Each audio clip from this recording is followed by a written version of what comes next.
3 hours after my grandmother's funeral, my uncle tried to make me sign away the last thing she ever loved. He waited until the church emptied, until the sympathy casseroles disappeared, until the rain stopped tapping against the stained glass windows of St. Bartholomew's. Then he cornered me beside the Fellowship Hall coffee station with a leather folder tucked under his arm and that polished country club smile stretched across his face. "Just routine paperwork," Bellamy said softly. Too softly. The kind of voice people use when they already think they've won. Before I tell you what happened next, welcome back to Calm Drama Episodes. If you enjoy emotional family revenge stories filled with secrets, betrayals, shocking twists, and satisfying endings, make sure you like this video, subscribe to the channel, and comment below where you're watching from. I always love seeing how many people are listening from different parts of the world. Now back to the story. Behind him, my Aunt Corinne stood near the dessert table pretending to comfort relatives she hadn't spoken to in years. She dabbed fake tears with a napkin while her pearl bracelets clinked softly against her wrist. My cousin Tegan wouldn't even look at me. That was the first thing I noticed. The second was the folder. Bellamy kept his hand pressed tightly over it like he was afraid I might grab it. "I'm exhausted," I told him. "Can this wait until tomorrow?" "It really shouldn't." His answer came too fast. A cold knot tightened in my stomach. Outside, thunder rolled low across Savannah while guests drifted through the church parking lot under black umbrellas. The air smelled like wet pavement and magnolia trees. Grandma Aloan used to love storms like this. She said rain made people honest because nobody could hide discomfort when the weather turned ugly. Standing there beside Bellamy, I realized she'd been right. Because despite the expensive suit and practiced sympathy, my uncle looked nervous. Not grieving. Nervous. "What exactly am I signing?" I asked. Bellamy smiled again. "Just temporary estate authorization while we organize the property." "We." That word irritated me instantly. Not because it sounded cooperative. Because it sounded rehearsed. As if decisions had already been made without me. Before I could answer, Tegan suddenly dropped a stack of framed funeral photos beside the hallway bench. Glass cracked sharply across the tile floor. Everyone turned. For half a second, her eyes locked onto mine. Panicked. Then she looked at Bellamy. Not her mother. Not the broken frame. Bellamy. And that was when my instincts started screaming. Something was wrong. Deeply wrong. Bellamy exhaled slowly before lowering his voice. "Arden, your grandmother wanted this handled privately." Another rehearsed sentence. I stared at the folder again. The edges of several yellow tabs stuck out from inside it. Legal documents. Multiple signatures. My pulse started climbing. Grandma had barely been gone 3 days. 3. And somehow my family was already moving paperwork through attorneys? Bellamy stepped closer. "The developers are waiting on confirmation." The developers. For a second, the entire room seemed to go silent around me. Even the thunder outside faded. I looked at him carefully. "What developers?" A mistake. The second the question left my mouth, Bellamy's expression shifted. Only slightly. But enough. Enough for me to realize he hadn't meant to say that part out loud. Corinne suddenly appeared beside him wearing that same brittle smile rich Southern women perfected at charity galas and yacht fundraisers. "Sweetheart," she said gently, touching my arm, "this isn't the place." My stomach turned. Because Grandma Aloan would rather burn that estate to the ground than sell it to developers. That land wasn't just property. It was her life. 12 acres overlooking the Savannah marshes. Weathered docks. Spanish moss hanging over the shoreline. A white wraparound porch where she drank sweet tea every evening at sunset. Every memory I had of feeling safe existed on that land. And Bellamy knew it. Which meant if developers were involved. This conversation had started long before Grandma died. "You already negotiated something, didn't you?" I asked quietly. Nobody answered. Tegan looked like she wanted to disappear through the floor. Corinne folded her arms tightly. And Bellamy. Bellamy gave me the exact same smile he wore at my mother's funeral 15 years earlier. Calm. Controlled. Emotionless. That smile terrified me more now than it did back then. Arden, he said carefully, families sometimes need to make practical decisions. Practical. I almost laughed. Grandma spent 40 years refusing luxury hotel investors, marina corporations, and real estate groups trying to buy that marshland. One developer reportedly offered her enough money to purchase 3 beachfront homes in Hilton Head. She turned him down in under 30 seconds. Her exact words? Land remembers who protects it. I still remembered Bellamy mocking her afterward at Thanksgiving. She's emotionally attached to dirt, he'd said. Grandma heard him. She never forgave him for it. The church lights flickered once overhead. Then Tegan suddenly spoke. Barely above a whisper. They should have told you before filing anything. Silence. Absolute silence. Bellamy's head snapped toward her instantly. Corinne went pale. And my heartbeat nearly stopped. Filing? What exactly had they already filed? Tegan looked horrified the second she realized what she'd said. Forget it, she muttered quickly. But it was too late. Because in that moment, standing inside that church smelling rainwater and burnt coffee and funeral flowers, I realized my family wasn't grieving Grandma alone. They were racing against something. And somehow, that something involved me. I barely slept that night. Every time I closed my eyes, I kept hearing Tegan's voice. Before filing anything. Not discussing. Not planning. Filing. Meaning paperwork already existed somewhere with signatures attached to it. By sunrise, the rain had stopped over Savannah, leaving the streets glossy beneath pale morning light. I drove toward Grandma Alohan's estate with a headache sitting behind my eyes and a feeling I couldn't shake from my chest. Dread. The marshland appeared slowly through the fog as I turned down the gravel road leading toward the property. And, for a second, everything hurt. The white 2-story house stood exactly the way I remembered from childhood. Wide porch. Green shutters. Moss hanging from the old live oaks. The wooden swing Grandma used to sit on every evening still creaked gently in the breeze. When I was little, that porch felt safer than church. Safer than school. Safer than my own house after my mother died. After the accident outside Macon, everyone kept telling me I was strong. I hated that word. Strong usually meant nobody was coming to help you. But Grandma helped me.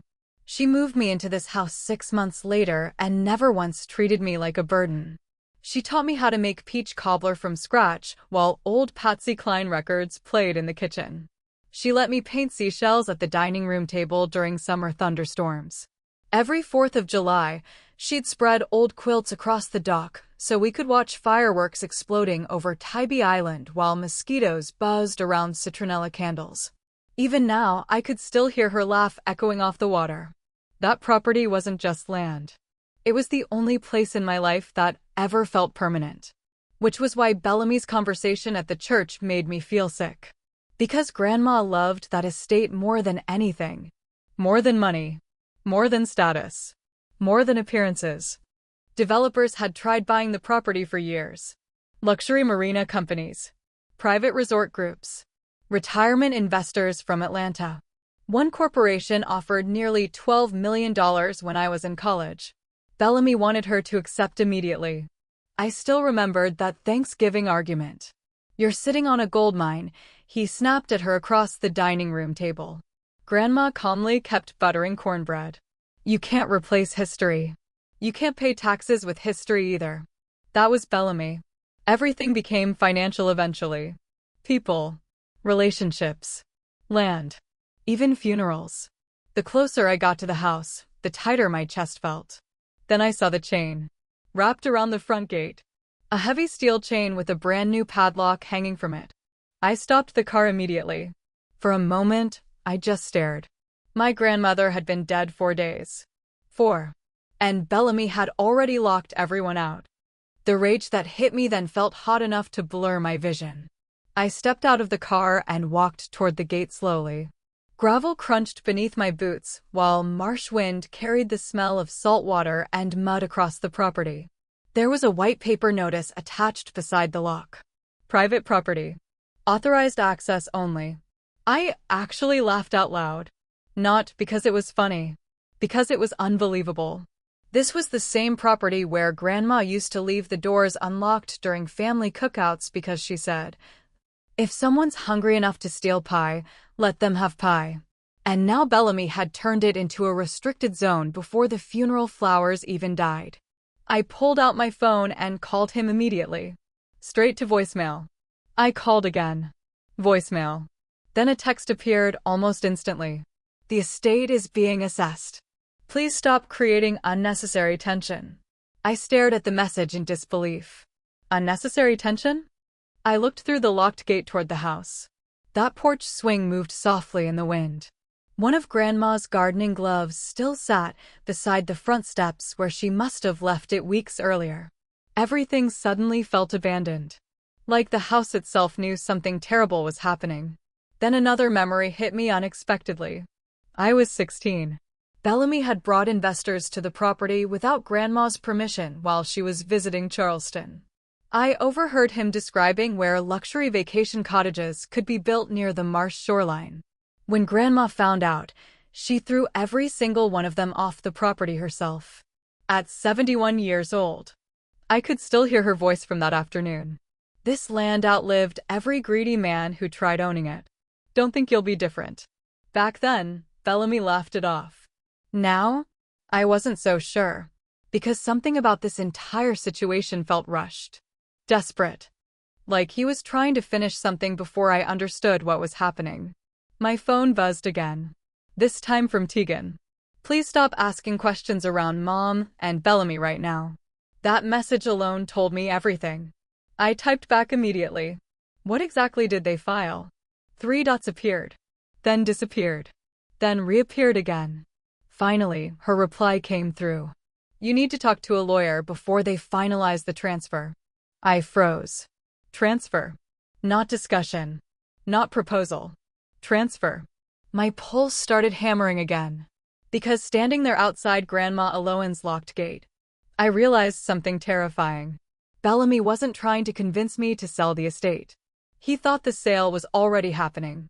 And somehow, my family believed I was the only person who didn't know yet. The law office sat on the second floor of an old brick building overlooking Chippewa Square. I almost missed it. The brass directory downstairs listed 3 businesses: an accounting firm, a real estate office, and Mireille Duval, estate attorney. No website. No flashy signage. Just small engraved lettering beside a narrow staircase that smelled faintly like dust and old paper. By the time I reached the top floor, my nerves felt raw. Tegan's message kept replaying in my head. Before they finalize the transfer.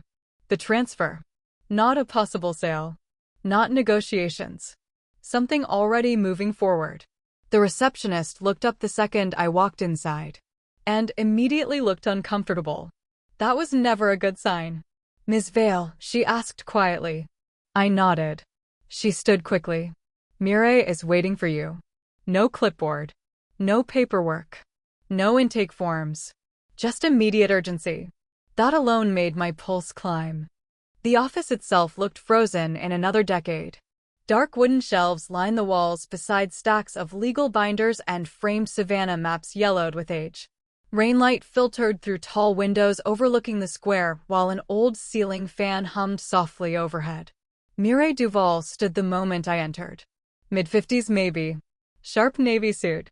Silver-framed glasses. The kind of woman who looked like she trusted documents more than people. But the second our eyes met, I saw it. Concern. Real concern. "Thank you for coming so quickly," she said. Her voice sounded careful. Measured. Like she'd been rehearsing difficult information. She closed the office door before sitting down. That's when my stomach tightened. Nobody closes doors for good news. For a moment, neither of us spoke. Then she slid a thick manila folder onto the desk between us. "Ms. Vale," she began carefully, "your uncle and aunt submitted estate transfer authorization documents last week." I stared at her. Last week? Grandma had still been alive last week. My chest tightened instantly. What kind of transfer? Mireille held my gaze for 2 long seconds before answering. "Sale authorization for the Voss Marsh property." The room went completely still. Even the ceiling fan suddenly sounded louder. No, I said automatically, because my brain rejected the sentence before I could even process it. No, Grandma would never. I know. Mireille's interruption was gentle. Too gentle. She specifically structured the estate to prevent exactly this situation. I blinked. What does that mean? Instead of answering immediately, Mireille opened the folder slowly. Inside sat copies of legal filings covered in highlighted notes and colored tabs. Property records, transfer drafts, developer agreements, and signatures. So many signatures. My eyes caught Bellamy's name immediately. Then Corinne's. Then several names I didn't recognize. Atlanta investment representatives. Real estate acquisition officers. One company logo appeared repeatedly across the paperwork. Blackwater Coastal Development Group. Something about the professionalism of it all made me feel sick. This wasn't a family discussion. This was a business transaction already in motion. They negotiated this before she died, I whispered. Mireille didn't answer. She didn't need to. The silence confirmed everything. I looked down again. Dates stretched across several months. Phone logs. Offer revisions. Appraisal reports. One number stood out sharply near the bottom of a page. $18.40 million. I actually felt dizzy. Bellamy had been trying to sell Grandma's land while she was still alive. While she was in hospice. While she thought her family was protecting her legacy. The betrayal hit harder than grief in that moment. He told investors the sale would move quickly after the funeral, Mireille said carefully. Funeral. Not death. Funeral. Meaning Bellamy already planned the timeline before Grandma even passed. I leaned back slowly, trying to steady my breathing. How is this even legal? Mireille hesitated. Then she reached for another document. That, she said quietly, is where things become complicated.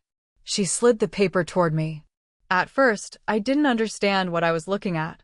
It appeared older than the others.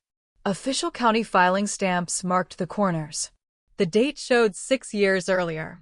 Then I saw Grandma Alohan's signature near the bottom. And, directly beneath it, mine, Arden Vale. Primary co-holder authorization required. I froze. What is this?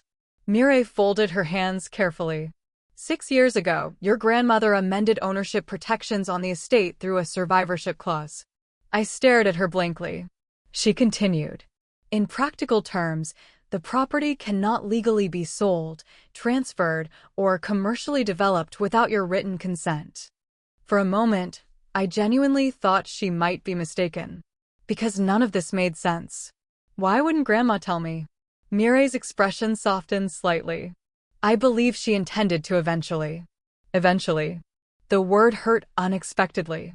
Because suddenly I realized Grandma must have known something long before I did. Something dangerous enough to legally protect the property against her own children. I looked back down at the paperwork. Bellamy and Corinne had already signed preliminary approvals, which meant they either didn't know about my authorization requirement, or they hoped to pressure me into signing before I found out. That explained the church, the folder, the fake sympathy, the urgency. They thought I was still uninformed. And for the first time since the funeral, I realized I wasn't powerless. Not even close. But Mireille still looked uneasy. There's another issue, she said quietly. She opened a second folder. Inside sat printed emails. Dozens of them. Bellamy communicating directly with Blackwater Coastal Development. One message stopped me cold. The environmental restrictions won't matter once transfer authority clears. Arden won't interfere. My stomach dropped. He already promised investors I'd cooperate. Another email was even worse. After probate finalizes, we can liquidate remaining structures immediately. Liquidate. He was talking about Grandma's house like abandoned storage units. The porch. The dock. Her garden. Everything. Gone. I felt heat rising into my face. Not sadness anymore. Rage. Pure rage. Then Mireille carefully removed one final item from the folder. A sealed envelope. Cream-colored paper. My name written across the front in Grandma Aloan's handwriting. My chest tightened so suddenly it hurt. She left this with instructions, Mireille said softly.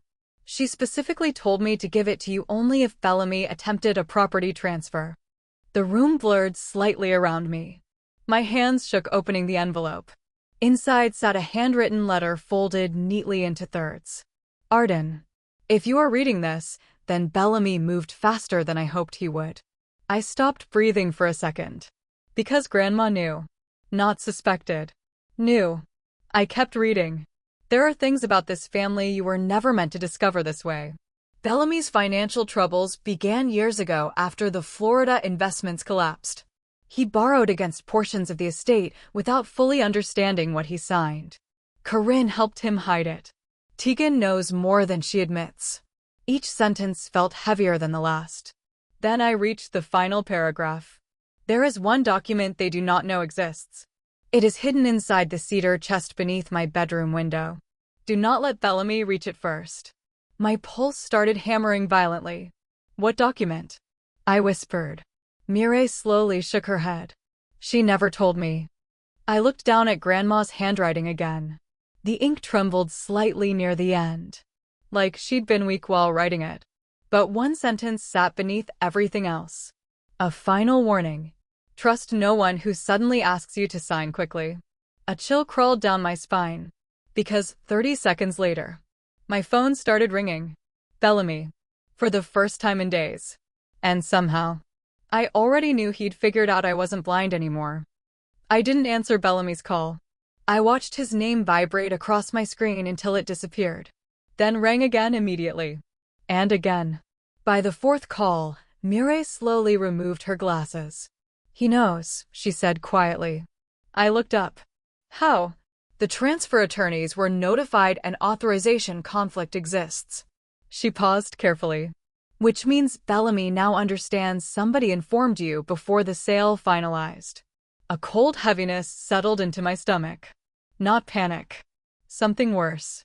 The realization that this had officially become a race. I declined the call again. Immediately, a voicemail notification appeared. Then another. Then a text. We need to discuss this privately. No greeting. No explanation. Not even fake concern anymore. Just pressure. Mireille folded Grandma's letter carefully before handing it back to me. If there truly is another document hidden on the property, she said, you need to retrieve it before your uncle does. I stared down at the envelope in my hands. Do not let Bellamy reach it first. Grandma's handwriting suddenly felt less like a warning, and more like instructions for survival.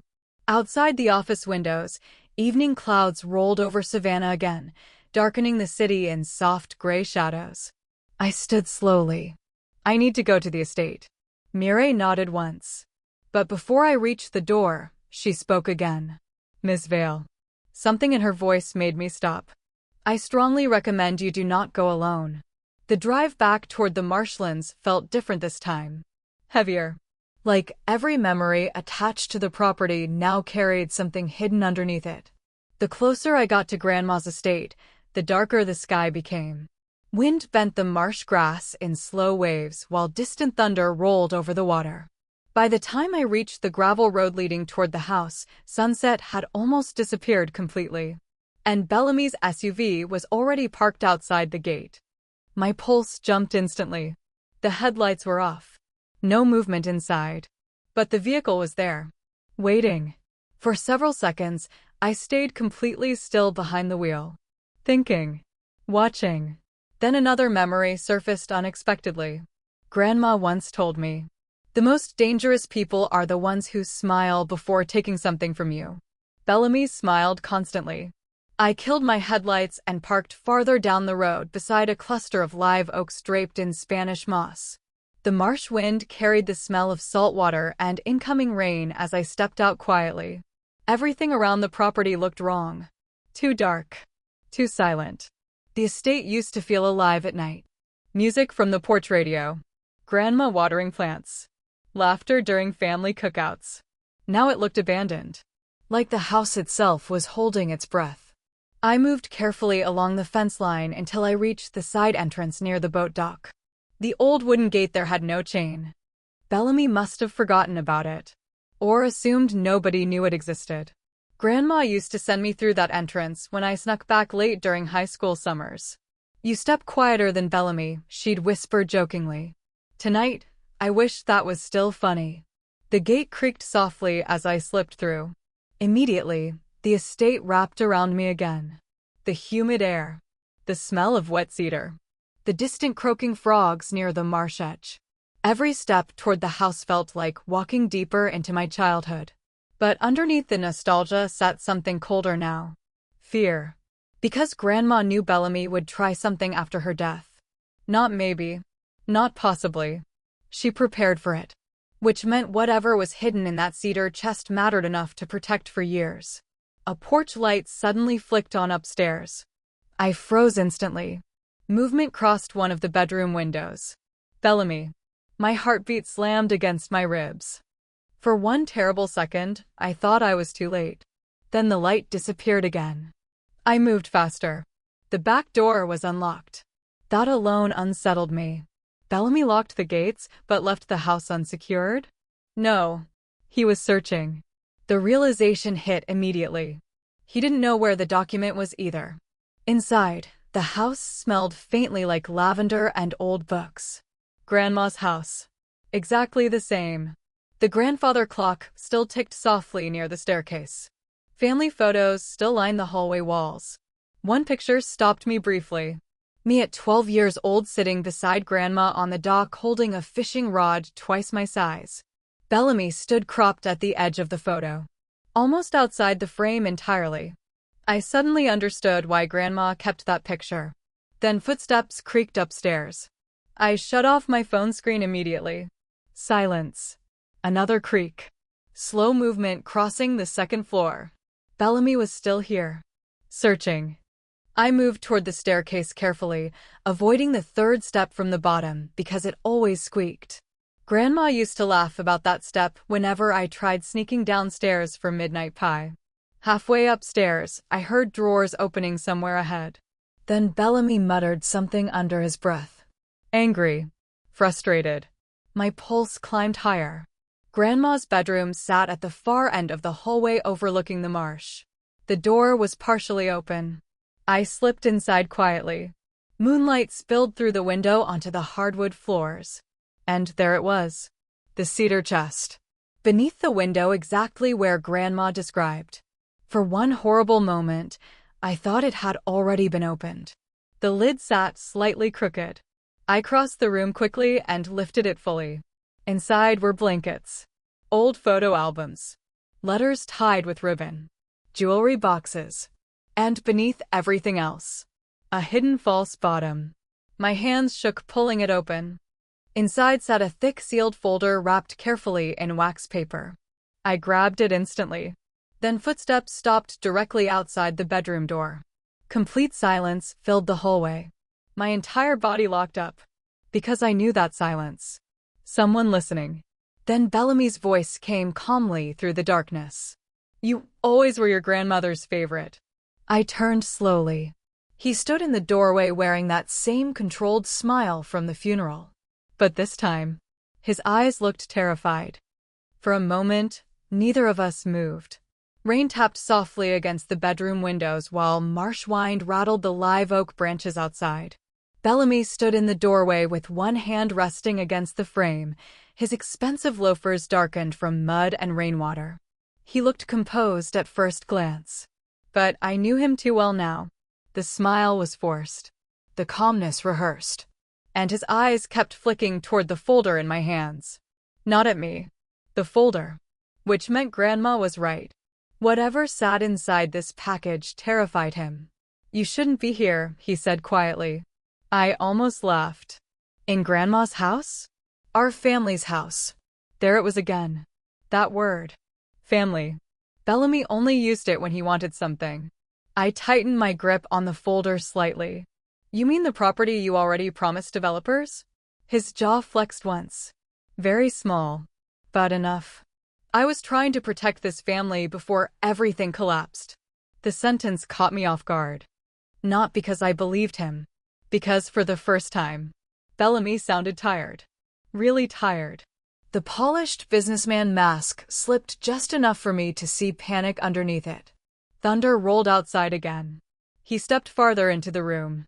Arden, you don't understand the financial situation. No, I said calmly. I understand it perfectly now. His eyes narrowed slightly. Mireille spoke to you. Not a question.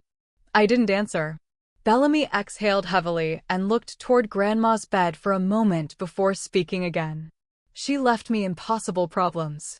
Something cold moved through my chest hearing that. Impossible problems.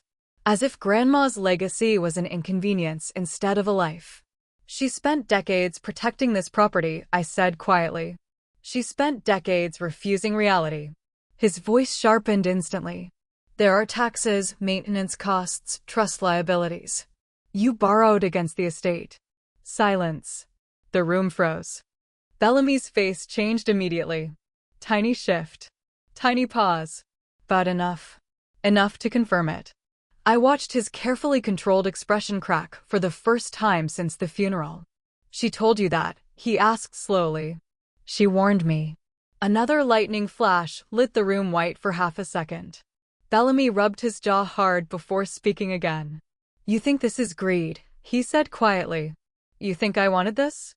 I stared at him without answering. Because honestly, yes, I absolutely did. But something about his tone unsettled me anyway. He looked exhausted. Cornered. Like someone trying to hold together a collapsing wall with bare hands. Then he glanced at the folder again.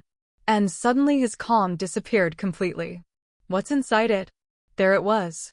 The real question. Not concern for me. Not grief. Not family. That folder. I realized then that Bellamy still didn't know what Grandma hid. Which meant I held the only leverage left in this entire situation. And somehow, that scared him more than the law office did. I haven't looked yet, I lied. Bellamy studied me for several long seconds. Then he did something unexpected. He lowered his voice. Whatever she told you about me, he said carefully, there are things your grandmother never explained properly. I felt my stomach tighten. That sentence sounded dangerous. Because manipulative people rarely lie directly once they start losing control. Instead, they mix truth into the manipulation. She knew this family was drowning financially years ago, Bellamy continued. She just refused to see how bad things became. Bad enough to negotiate estate sales before she died? His face hardened again. That deal was the only thing keeping everything from imploding. Everything. Not just him. That word stuck in my head immediately. Because suddenly I remembered something from Grandma's letter. Corinne helped him hide it. Meaning Bellamy's debt problems might have been bigger than failed investments. Maybe the entire family was tied into this somehow. Then Bellamy said something that chilled me completely. If this sale collapses, people are going to come after all of us. All of us. Not me. Not him. Us. My pulse slowed suddenly. Because fear changes people's language. And Bellamy sounded afraid. Actually afraid.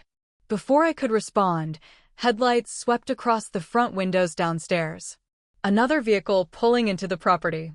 Bellamy cursed under his breath quietly. Then fast footsteps echoed from downstairs. Corinne. I recognized her voice instantly. Bellamy. Panic flashed across his face. Not irritation. Panic. She can't know you're here, he muttered quickly. I stared at him in disbelief. You locked me out of the estate.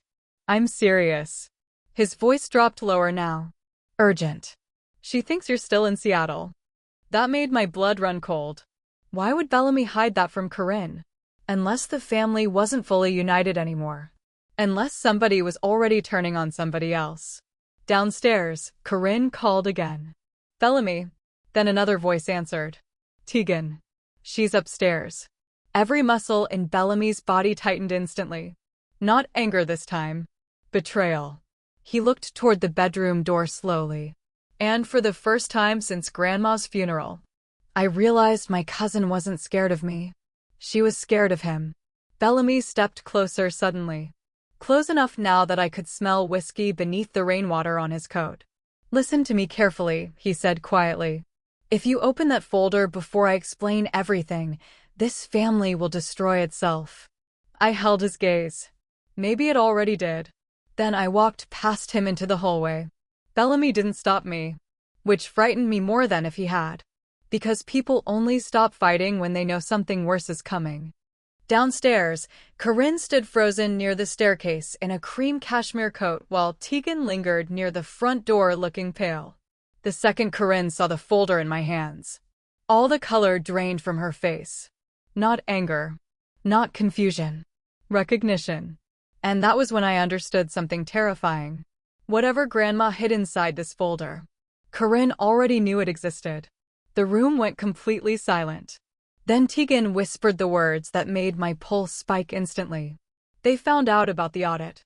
Nobody spoke for at least 5 full seconds after Tegan said the word audit.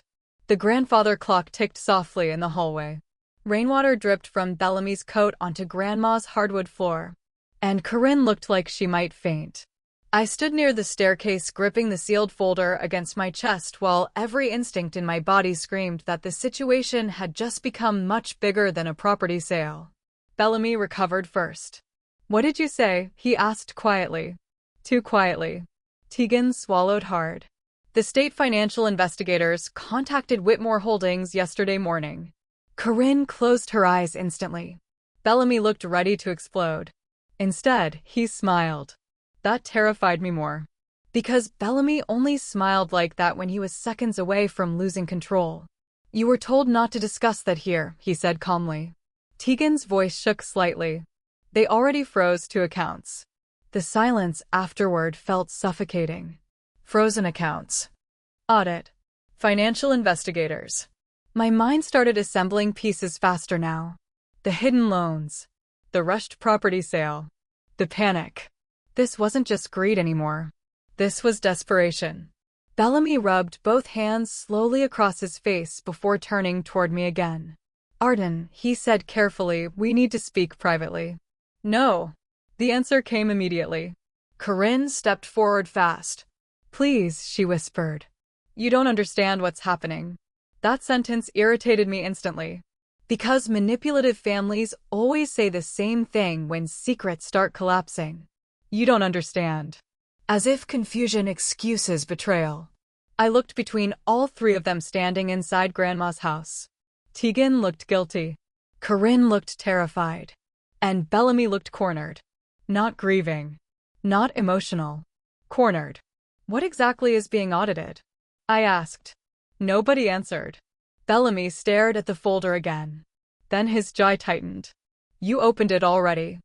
Still not a question. I realized then that whatever sat inside this folder mattered more to him than pretending anymore. "I haven't decided what to do with it. That folder contains private trust records." "Funny," I said quietly. "Because the trust seems to involve my signature." Bellamy's eyes darkened instantly. Corinne stepped between us before he could answer. "Can we stop doing this tonight?" she asked desperately. "Please. This family has already been through enough." The performance almost worked. Almost. If I hadn't spent the entire funeral watching her cry on command for relatives while checking her phone between conversations. If Grandma hadn't written that letter. If they hadn't already tried transferring the estate behind my back. But they did. And suddenly every fake sympathy smile from the past week looked disgusting in hindsight. "You negotiated with developers while Grandma was still alive," I said. Corinne flinched. Bellamy stayed expressionless. "That property sale was necessary." "For who?" Neither answered. Which was answer enough. The thunder outside cracked louder this time, rattling the old windows across the house. Then Tegan quietly said something that changed the entire room. "They know about the Florida accounts." Bellamy turned toward her so sharply it almost looked violent. "Enough." His voice came out low and dangerous now. Tegan backed away instinctively. And, for the first time, I saw genuine fear in her face. Not discomfort. Fear. My stomach tightened immediately. Because families hide financial problems all the time. But people don't look terrified over ordinary debt. "What Florida accounts?" I asked slowly. Bellamy ignored me completely. "Go home, Tegan." "No." The word surprised all of us, including Tegan herself. Bellamy stared at her in disbelief. And suddenly I understood something important. The control he held over this family was slipping. Tegan folded her arms tightly across her chest. She deserves to know. Corinne shook her head immediately. No, she doesn't. That answer chilled me. Not. This isn't the time. Not. It's complicated. Just. No, she doesn't. Bellamy exhaled heavily and walked toward the dining room windows overlooking the marsh. For several seconds, he said nothing while lightning flashed faintly across the water outside. Then finally, 8 years ago, he said quietly, I made an investment partnership in Florida. Nobody moved. It failed. Failed felt like a dangerously small word for whatever this really was. Bellamy continued staring outside. I leveraged portions of the estate through secondary collateral agreements to keep Whitmore Holdings operational. Corinne closed her eyes again. I looked at him carefully. You used Grandma's land as collateral. It was temporary. Without telling her? Bellamy finally turned around. She knew eventually. Eventually again. Everyone in this family seemed to love that word. Eventually tell her. Eventually explain. Eventually confess. As long as eventually happened after they got what they wanted first. How much debt? I asked. Bellamy didn't answer immediately. That hesitation told me everything. Then he finally spoke. More than the estate can cover now. The room went still again. Because suddenly the math became horrifying. $18 million wasn't greed. It was survival. The sale wasn't about luxury. It was about avoiding collapse. And somehow, that almost made it worse. Because Bellamy sacrificed Grandma's legacy long before she died just to save himself. Then Tegan whispered. They're saying fraud charges could happen. Corinne snapped instantly. Tegan. But the damage was already done. Fraud. Not bankruptcy. Fraud. I looked toward Bellamy slowly. He didn't deny it. That silence frightened me more than yelling ever could. Then my phone buzzed. Everyone froze. Mireille. I answered immediately. Arden, she said quickly, where are you? At the estate. A pause. Then. You need to leave now. I slid through my chest. What happened? The developers froze the transfer. Bellamy's head snapped toward me immediately. Mireille continued before I could respond. And state investigators contacted Blackwater Coastal directly tonight regarding undisclosed environmental filings. Environmental filings? My pulse spiked instantly. Bellamy crossed the room toward me fast. What filings? Mireille heard him. Silence stretched briefly across the line. Then she spoke carefully. Bellamy hasn't told you. Told me what? I looked at him slowly. For the first time since this nightmare started, Bellamy looked truly afraid. Not stressed. Not pressured. Afraid. Mireille lowered her voice. The marsh property contains protected conservation restrictions filed 18 years ago. The entire room froze. Even Corinne looked confused. What restrictions? I whispered. Mireille answered carefully. The land cannot legally be commercially developed. I stared at Bellamy in disbelief. No one moved. No one breathed. Because suddenly one horrifying truth became clear. Bellamy sold developers land he legally couldn't develop. And judging by the look on his face, he'd known that for a very long time. Tegan slowly backed away from him like she was seeing him clearly for the first time. Corinne whispered, "Oh my God." But Bellamy wasn't looking at either of them anymore. He was staring directly at the folder still clutched in my hands. And suddenly I understood why he'd panicked the moment he saw it. Because whatever Grandma hid inside was probably the final thing standing between Bellamy and complete destruction. Then the front gate alarm outside suddenly started blaring across the property. All four of us jumped. Headlights flooded through the front windows. Several vehicles. Not police. Black SUVs. Bellamy's face lost all color instantly. And in a voice barely above a whisper, he said, "They found the house." Nobody moved when the headlights swept across the windows. The gate alarm kept blaring outside in sharp metallic bursts while rain lashed sideways across the marsh. Bellamy looked like a man watching his entire life collapse in real time. Corinne grabbed the edge of the dining table to steady herself. Tegan whispered, "Who are they?" But I already knew. Not exactly who. But what? Consequences. Bellamy moved first. Fast. He crossed the room toward the front hallway and shut off every downstairs light in one motion. The house dropped into near darkness except for occasional lightning flashes outside. "Do not open the door," he said sharply. The command sounded automatic. Practiced. Like someone used to controlling rooms through panic. I stared at him. "You sold restricted land to investors." Bellamy ignored me completely. Another SUV pulled up outside. Then another. Car doors slammed through the storm. Karen's voice shook. "You said we had more time." Bellamy turned toward her slowly. "That was before the environmental filings resurfaced." Resurfaced. Not discovered. Resurfaced. Meaning he already knew they existed. My pulse slowed strangely then. Because once fear settles long enough, clarity starts replacing it. And suddenly everything made sense. Grandma knew Bellamy would eventually try selling the estate. So she buried conservation restrictions deep enough to stop development permanently. A trap. Not for strangers. For him. Then Tegan looked at me suddenly. "The folder," she whispered. "Open it." Bellamy snapped instantly. "No. Too late. I already saw it." Pure panic. Not irritation. Panic. Whatever sat inside that folder mattered more than the people standing in the room. I stepped backward toward the kitchen island while Bellamy watched me carefully. "You lied to investors," I said quietly. "It wasn't finalized. You took money anyway." His silence answered everything. Outside, someone hammered against the front gate. Bellamy flinched. Actually flinched. Then I carefully unwrapped the wax paper around Grandma's folder. Bellamy took one step forward immediately. "Arden." The warning in his voice barely registered anymore. Because by then, I was already opening it. Inside sat dozens of documents. Official filings. Property maps. Trust amendments. And one sealed envelope marked, "If Bellamy attempts development." My heartbeat hammered violently. I opened it first. Inside sat another handwritten note from Grandma. Shorter this time. More urgent. "Arden. Bellamy believes the conservation restrictions are the only protection on the marsh.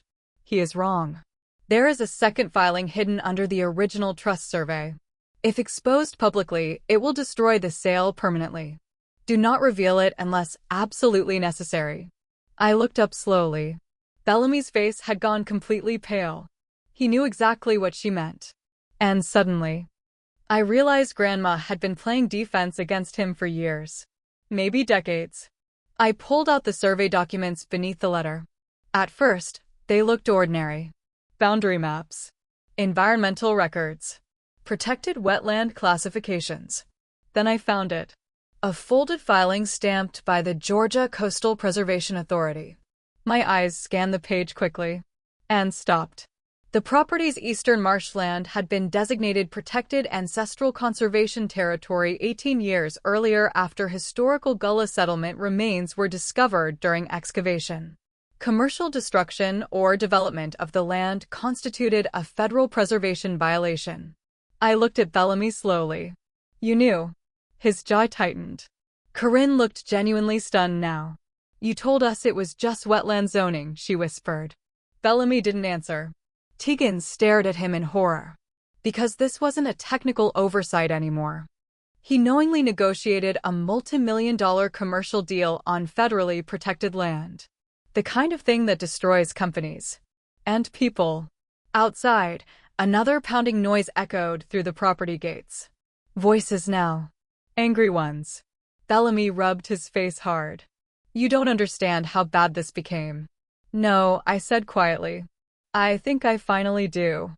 His eyes met mine then. And for the first time in my life, my uncle looked small. Not physically. Emotionally. Like a man who spent years building a polished image only to realize one hidden truth could erase all of it overnight. Then Tegan suddenly spoke. There's more, isn't there? Nobody answered. But she already knew. I saw it on her face. Years of little suspicions finally connecting. The late-night phone calls. The secret meetings. The panic around Grandma's hospice care. The rush after the funeral. Bellamy wasn't just drowning financially. He dragged everyone into it with him. Then Corinne whispered something that made the room go cold. The signatures. Bellamy closed his eyes briefly. Just once. But it was enough. I looked toward her immediately. What signatures? Corinne looked terrified now. Not manipulative. Not dramatic. Terrified. The conservation amendment needed unanimous trust approval when it was updated. A horrible feeling spread through my chest. Slow. Heavy. Bellamy stared at the floor silently.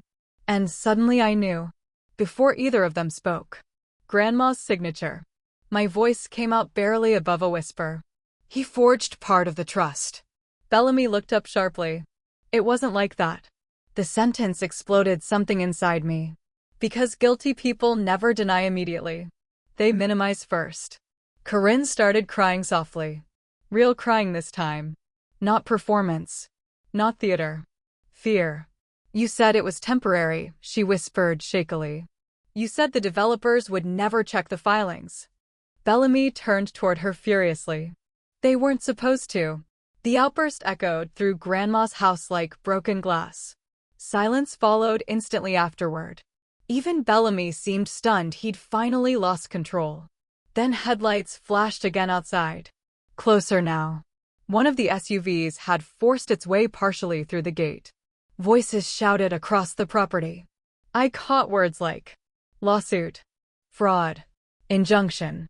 Tegan looked near panic now. We need lawyers. Bellamy laughed once. A horrible sound. Empty. There aren't enough lawyers left for this. Then he looked directly at me again. Not angry anymore. Desperate. You still haven't filed your refusal. I stared at him. The sale can still be delayed if we negotiate privately. There it was. The truth underneath everything. Not family. Not grief. Not legacy. Survival. Bellamy still believed I might save him. Even after all this. That realization disgusted me more than the fraud itself. You used Grandma's death as a deadline, I said quietly. His face hardened again. She left me no choice. No, I replied. She saw exactly who you were. That one hurt him. I saw it instantly. Because Bellamy cared about status more than love. And Grandma choosing me over him had probably wounded him long before the money ever disappeared. Outside, someone shouted Bellamy's name from beyond the gate.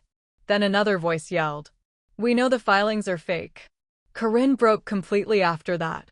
She collapsed into one of Grandma's dining chairs, crying into her hands. Tegan looked trapped between fury and fear. And Bellamy. Bellamy stared directly at the marsh windows. Like he was watching the last pieces of his life sink underwater. Then quietly, almost to himself, he said the sentence that changed everything again.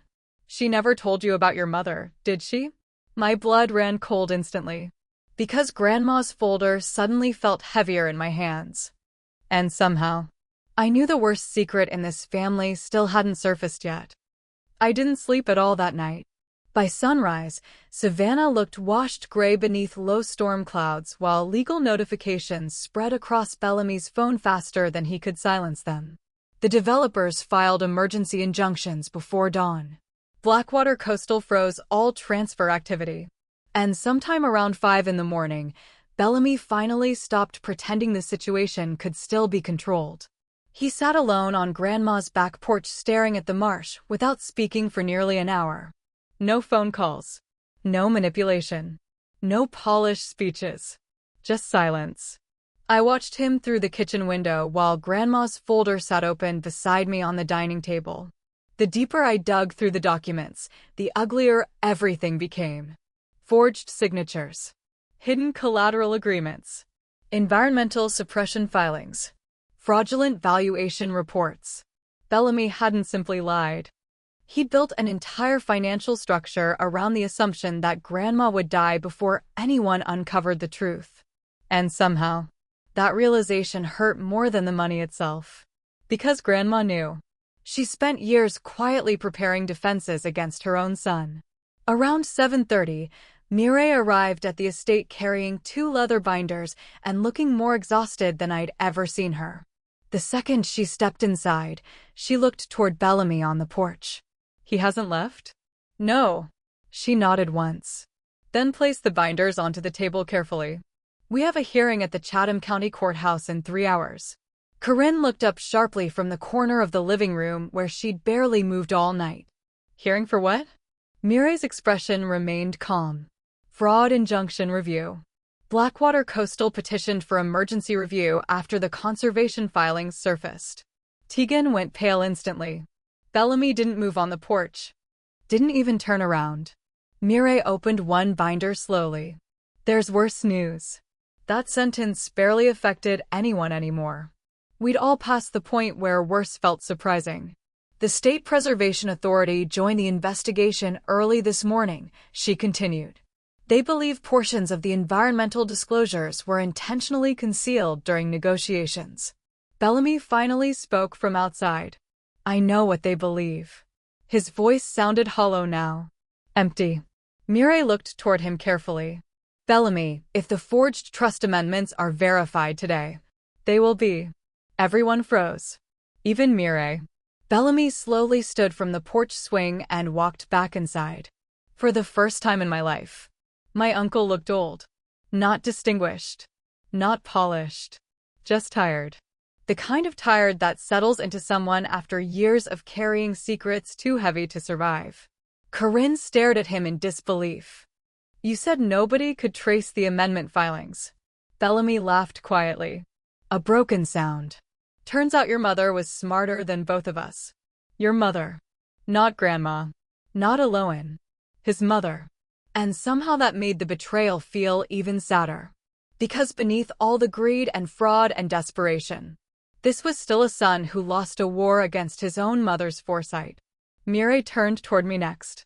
"You'll likely be asked whether you approve the transfer." "I don't." Bellamy closed his eyes briefly.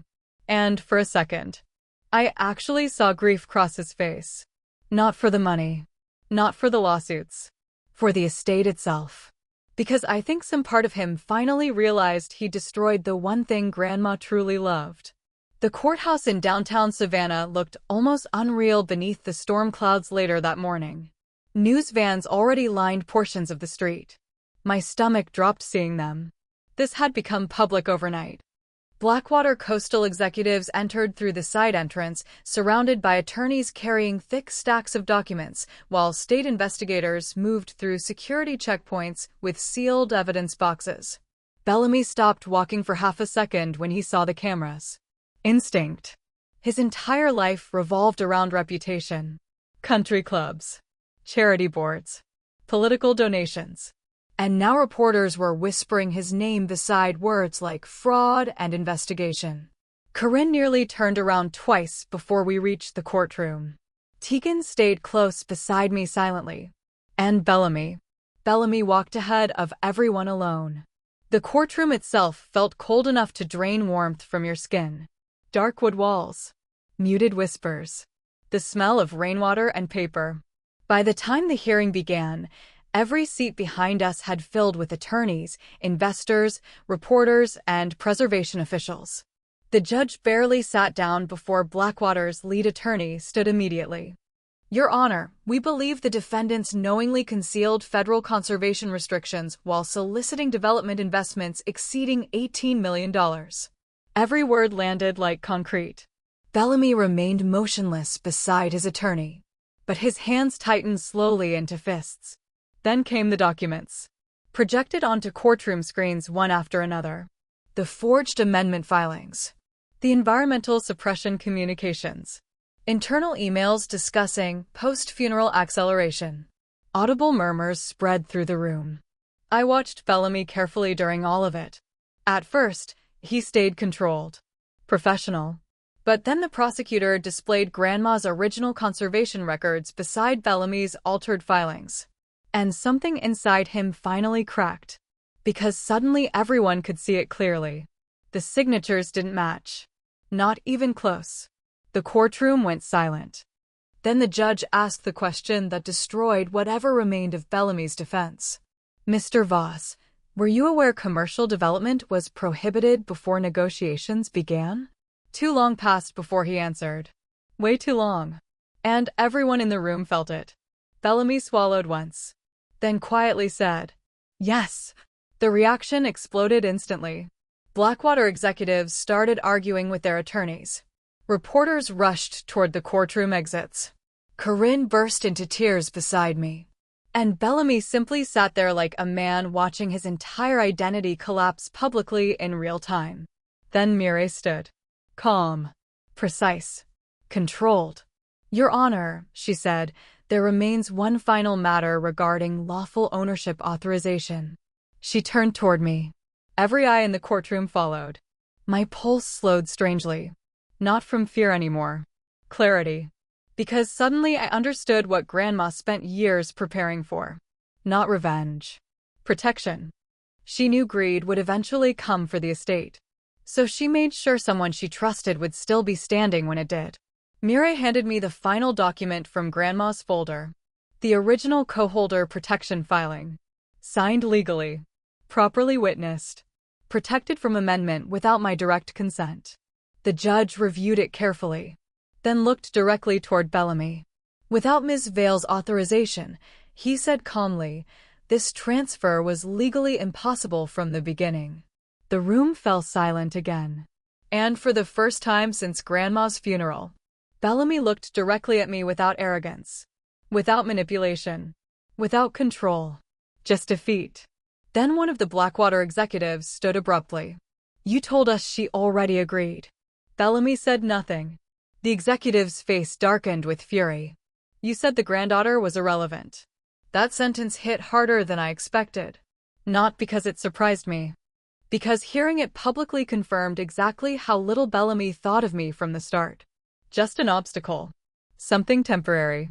Something removable. But Grandma knew better.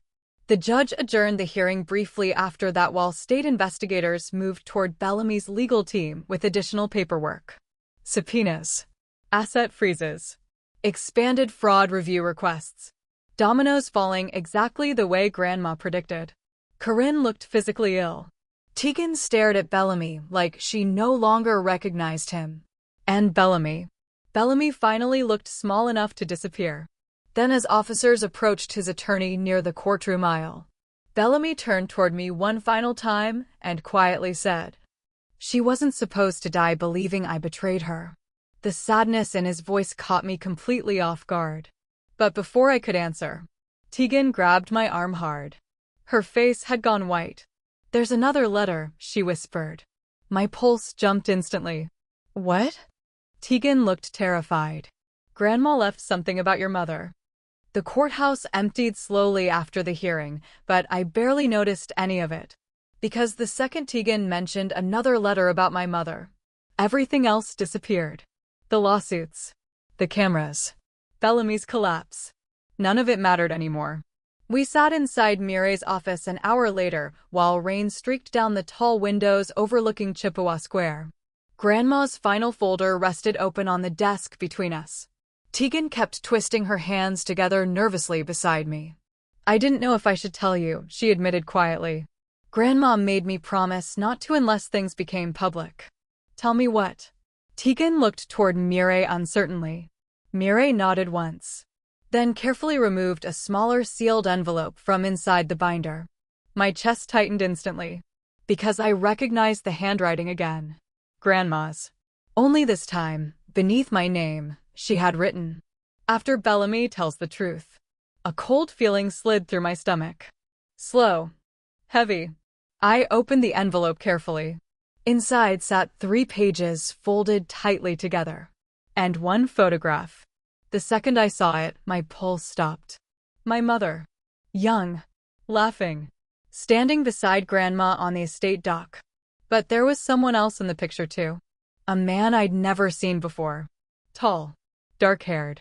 One arm wrapped around my mother's shoulders. I looked up immediately. Who is that? Nobody answered at first. Tegan looked down. Mireille removed her glasses slowly. Then I started reading. Arden. There are truths I hoped you would never need to carry. But Bellamy forced this family into darkness long before the estate sale.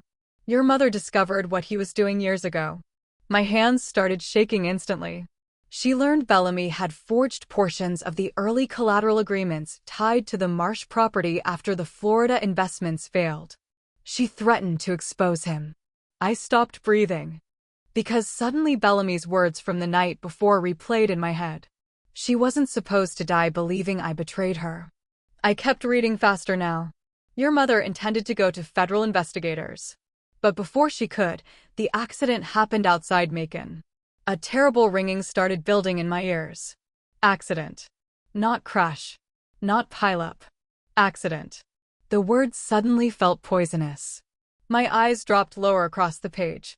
For years, Bellamy believed your mother left copies of the financial records with someone else before she died. That is why he became obsessed with controlling the estate afterward. My heartbeat slammed painfully against my ribs.